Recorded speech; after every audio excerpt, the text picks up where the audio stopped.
coming to work in the UK for skilled workers. Hello, my dear friends. Svetlana Shlapak, the founder of UKVisaSuccess.com, is here.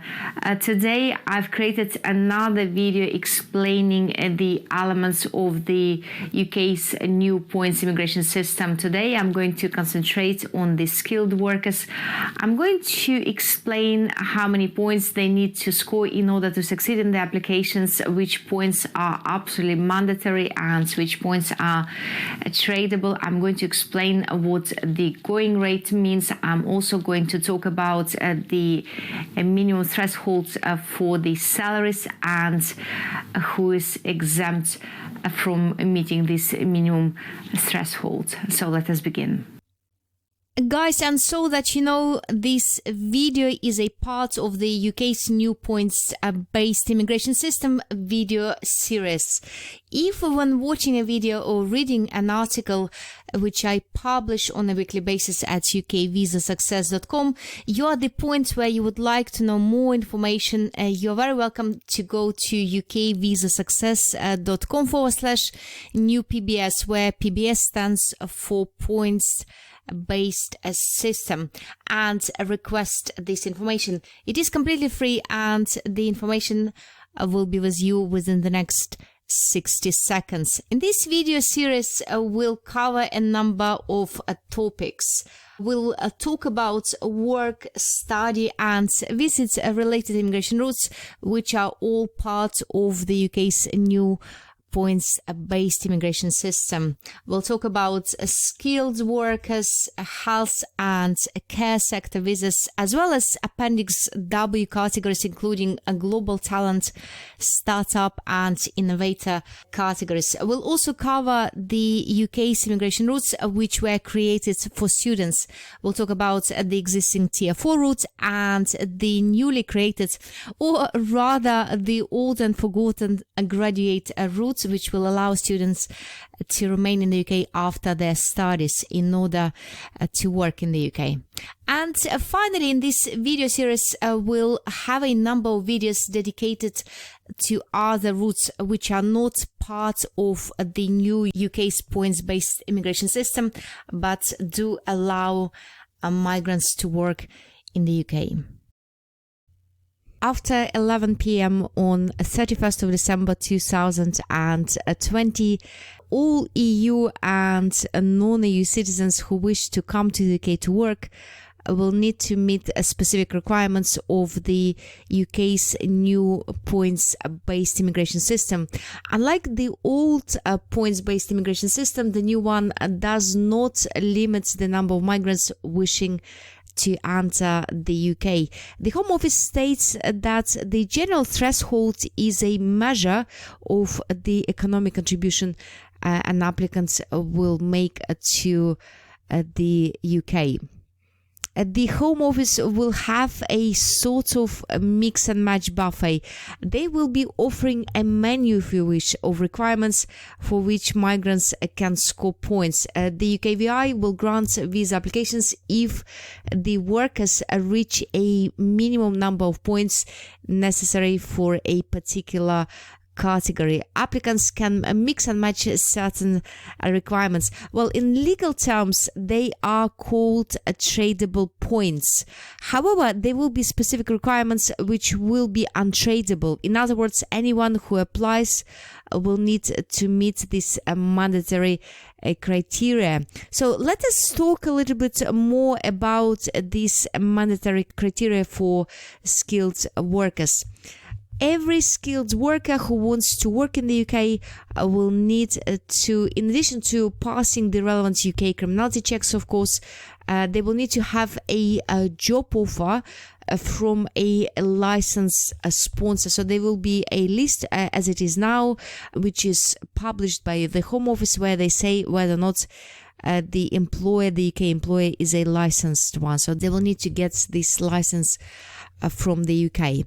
The job offer will need to be at or above the minimum skill level, which was lowered, and now it is RQF3 level or equivalent, which is A level or equivalent qualification. What is more important to note here is that skilled workers do not actually need to hold a formal qualification. The Home Office is more interested in workers' skill level of the job rather than their formal qualifications.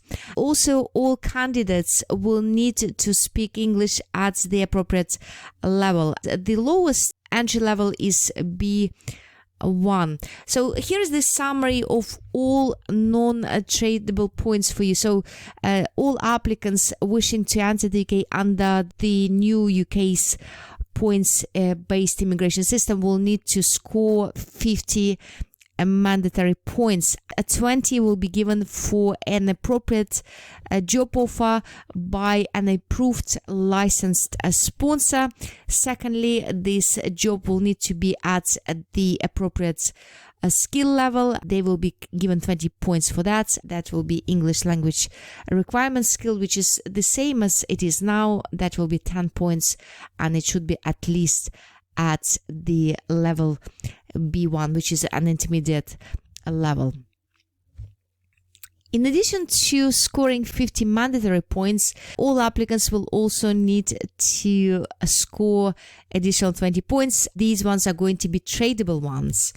First of all, you should be aware of the salary thresholds. The minimum salary threshold is going to be £25,600, which is a gross figure, and this is an annual figure. So that's £25,600 gross. Well, does this mean that anyone who will be getting less than £25,600 is doomed and should forget about the idea of coming to the UK to enrich the UK economy? No, not necessarily, because they've introduced the so-called the going rate, which is a lower salary, lower than £25,600, which is acceptable for that particular job offer.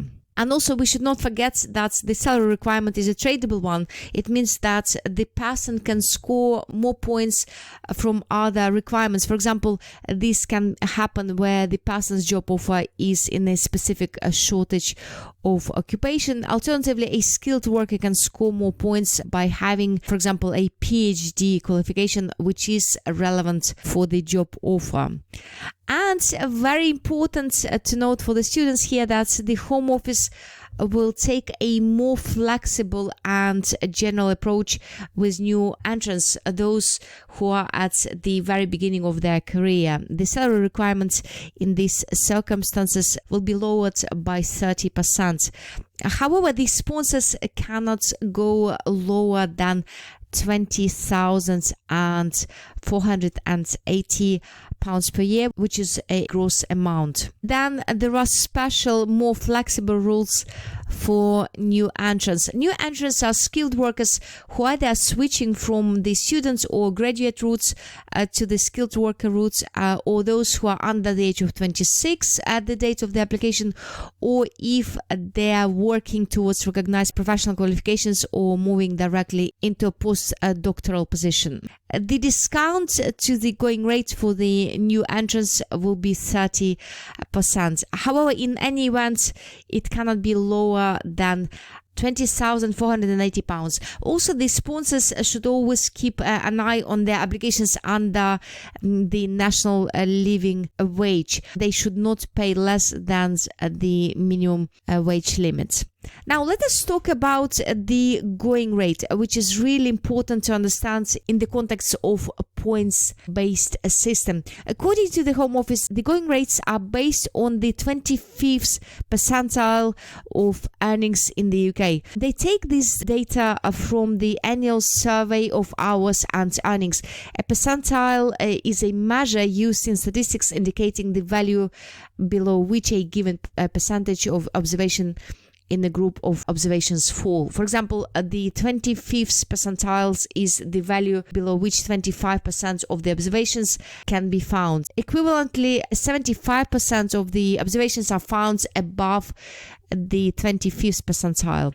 Guys, in case you're curious about the current going rates for various professions, I'm happy to provide you with this information if you request it here at ukvisasuccess.com/new PBS. The sponsors should note here that these rates and any discounts to them from scoring tradable points elsewhere do not free them from the obligation under the national minimum wage regulations, even if the stated going rate is lower. Skilled workers are entitled to the same minimum rates as the UK workers. What is also important to note here for the UK employers and for the skilled workers is that the salary thresholds will not apply to public sector's occupations. There are around 24 health and education public service occupations, and you can check them again at ukvisasuccess.com/new PBS. The £25,600 general salary threshold will not apply to this particular group. However, the minimum salary of £20,480 still will apply.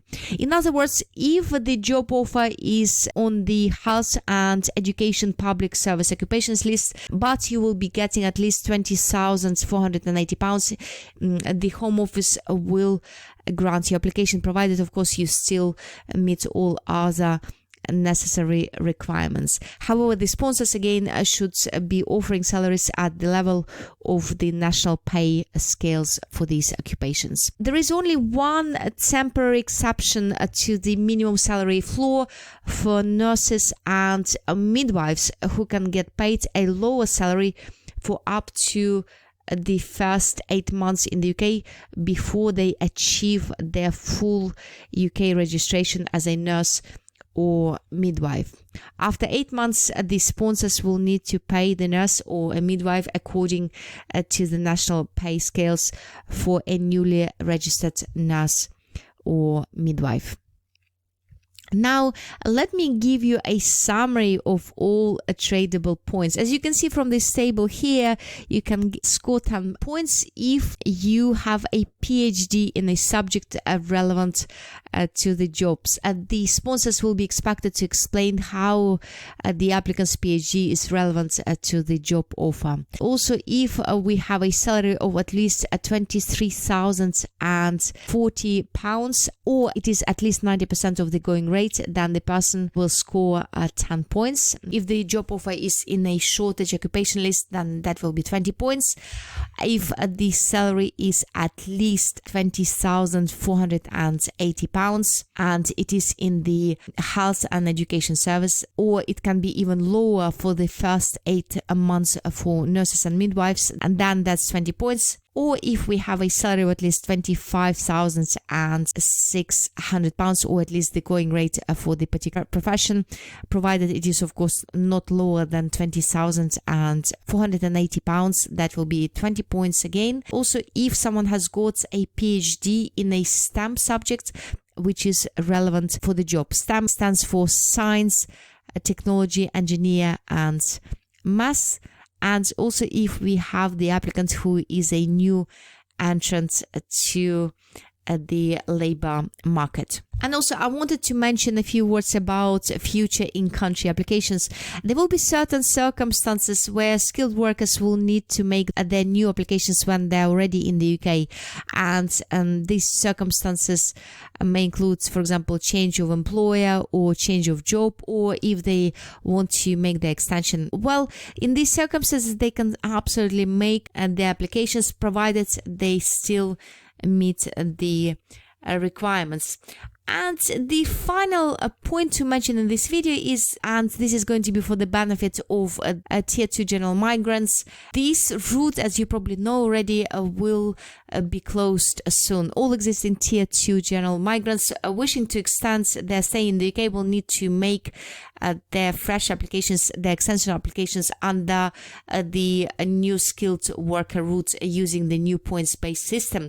And it means they will need to make sure that they will score all the necessary points under the new system and their job offer meets all the skill and the salary requirements. The Home Office will also be checking the pay records. It is to ensure that the workers get the correct salary, and also with regards to the English language requirements, the good news is that once you've met these requirements with the first application, you will not be expected to meet it again, so it will be met automatically. And this is it, my friends. This is all we wanted to discuss in today's video.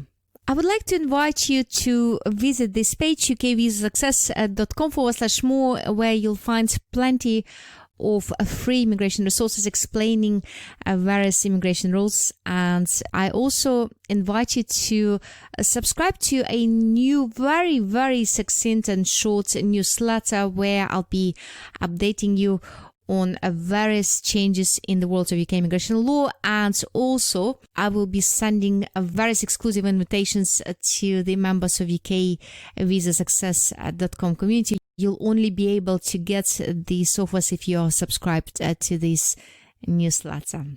Have an amazing week, guys.